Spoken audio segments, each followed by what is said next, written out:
নমস্কার, আমার গোলাপী দিদিমণি চ্যানেলে সবাইকে অনেক অনেক স্বাগত। আজকে চলে এসেছি নতুন একটা ভিডিও নিয়ে।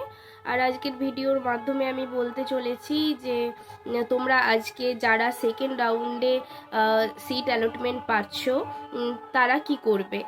আর অনেকেই তো আমি দেখছি, মানে অনেকেই কমেন্ট করেছে যে প্রথম রাউন্ডে তারা মানে সরকারি এএনএম কলেজের পর জিএনএম কলেজ রেখেছিল, তারা এএনএম পায়নি আর জিএনএম পেয়েছে, আপগ্রেডেশন করেছে।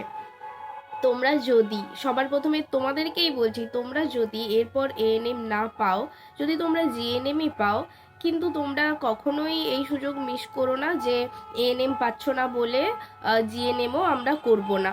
তোমরা যদি জিএনএম পাও তোমরা কিন্তু অবশ্যই জিএনএম কোর্সও করো, কারণ জিএনএম কোর্সও কিন্তু খারাপ নয়, আর জিএনএম কোর্স করেও কিন্তু অনেক রকমভাবেই চাকরি করার সুযোগ রয়েছে।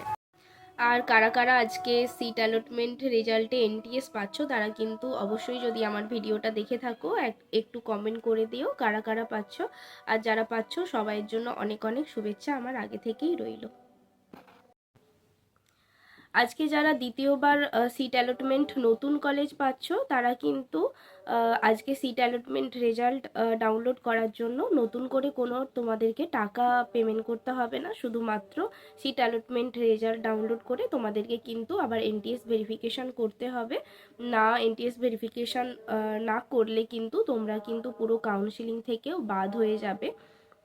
আর যারা আজকে এনটিএস ভেরিফিকেশান করে অ্যাডমিশন নেবে না তারা কিন্তু মপ আপ রাউন্ডে অংশগ্রহণ করতে পারবে।